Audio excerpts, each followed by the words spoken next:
roti hidup. Firman-Mu itu pelita bagi kakiku dan terang bagi jalanku. Pada tanggal 24 Desember tahun 2000 terjadi peristiwa yang bersejarah di Indonesia. Mengapa bersejarah? Karena pada saat itu terjadi peristiwa heroik di mana ada seorang anggota Banser yang bernama Rianto rela mengorbankan nyawanya demi menyelamatkan umat Kristiani yang sedang berbakti dalam rangka merayakan hari Natal. Pada malam itu dia rela mengorbankan nyawanya dengan cara membuang bom yang sudah dipasang di dalam gereja. Namun sayang sekali, sebelum terlanjur dibuang jauh, bom itu sudah meledak dan akhirnya badan dari almarhum Rianto ini akhirnya tidak bisa diselamatkan lagi. Nah, yang kedua, ada seorang pemuda yang bernama Aizaz Hasan dari Pakistan. Dia juga merupakan pahlawan di negaranya. Mengapa? Karena dia berhasil menyelamatkan ribuan siswa yang ada di sekolahnya. Pada saat itu, dia menggagalkan aksi bom bunuh diri yang seharusnya dilakukan di sebuah sekolahnya. Tapi dia rela menangkap itu orang, lalu orang itu pun meledakkan dirinya bersama dengan Hasan. Itu adalah merupakan pahlawan-pahlawan, baik itu Hasan maupun Rianto yang dari Indonesia maupun dari Pakistan, dan mungkin banyak lagi pahlawan-pahlawan yang rela mengorbankan nyawanya. Kita sebagai manusia, kita harus berikan apresiasi yang begitu besar. Jiwanya yang begitu luar biasa, rela mengorbankan nyawanya demi banyak orang. Itulah mengapa mereka disebut sebagai pahlawan kemanusiaan. Di dalam kehidupan kita juga, kita harus sadari bahwa ada sosok pahlawan yang begitu besar, lebih dari pahlawan-pahlawan di dunia ini. Nah, dia rela mengorbankan nyawanya, bukan hanya untuk ratusan orang, bukan hanya untuk ribuan orang, tetapi untuk semua umat manusia yang ada di dunia ini, yaitu pahlawan kita, Yesus Kristus. Mari kita baca di dalam Filipi 2 ayat 8. Dan dalam keadaan sebagai manusia, ia telah merendahkan dirinya dan taat sampai mati, bahkan sampai di kayu salib. Nah, dia rela mati untuk kita semua agar kita bisa menang atas dosa-dosa yang telah kita lakukan selama ini. Nah, barangkali kalau Yesus tidak mati, kita tidak akan menang dalam melawan dosa-dosa kita. Kita akan tetap menjadi budak dosa.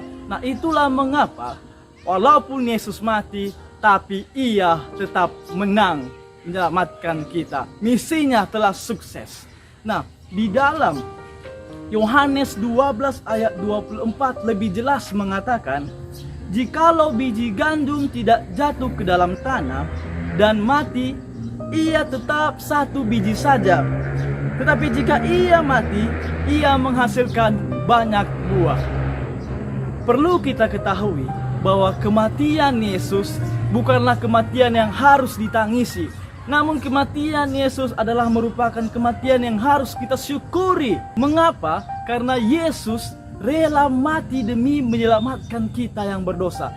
Yesus menang melawan pencobaan. Begitu juga kita harus menang melawan maut akibat dari dosa. Sebagai umat yang percaya akan Tuhan Yesus Kristus, dalam kehidupan kita juga, kita harus menjadi seorang pemenang yang hidup di dalam Yesus, yang hidup baru di dalam Yesus.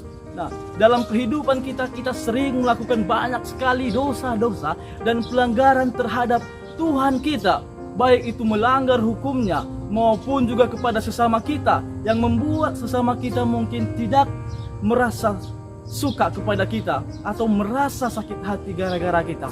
Mari kita matikan sifat-sifat dosa yang seperti itu, sehingga pun bersama Yesus, hidup di dalam Yesus, kita bisa menang dalam menjalani kehidupan kita sehari-hari. Dan tentunya ini bukan perjuangan yang cepat atau yang disebut revolusi, namun ini memerlukan jangka waktu yang panjang. Pergumulan setiap hari harus kita bisa lalui ini. Karena Yesus rela mati di kayu salib untuk menyelamatkan kita, untuk memberikan kita garansi keselamatan. Nah, yang menjadi pertanyaan untuk kita, apakah kita mau menghargai itu pengorbanan Tuhan Yesus kepada kita? Kalau di Indonesia setiap tanggal 24 Desember kita pasti akan mengenang itu jasa dari Rianto. Bahkan tanggal-tanggal yang lainnya, ada tanggal yang kita rayakan untuk mengenang para jasa-jasa pahlawan. Begitu juga di Pakistan, 6 Januari 2014. Tanggal itu merupakan tanggal untuk mengenang jasa daripada Hasan. Nah, di dalam kehidupan kita, tanggal berapa kita merayakan itu atau mengingat itu kematian Yesus? Tidak ada tanggal yang pasti, karena dalam hal mengenang kematian Yesus, kita harus kenang itu setiap hari. Sehingga saudara-saudara sekalian, dimanapun kita berada, posisi kita saat ini, kita harus bisa mengenang jasa daripada Yesus. Manusia kita kenang jasanya, apalagi Tuhan kita harus lebih menghargainya dan mengenang jasanya lebih dalam lagi. Sehingga kita diciptakan menjadi pribadi yang lebih baik. Ketika kita hidup di dalam Yesus, kita merupakan ciptaan yang baru. Di dalam 2 Korintus 5 ayat 17 mengatakan, jadi siapa yang ada di dalam Kristus, ia adalah ciptaan baru. Yang lama sudah berlalu, sesungguhnya yang baru sudah datang. Kita harus bangga karena kita merupakan ciptaan yang baru di dalam Yesus. Kiranya firman Tuhan ini bisa menjadi pelajaran bagi kita yang membuat kita lebih dekat lagi kepada Yesus dan hidup baru di dalam Yesus. Terima kasih. Tuhan memberkati kita.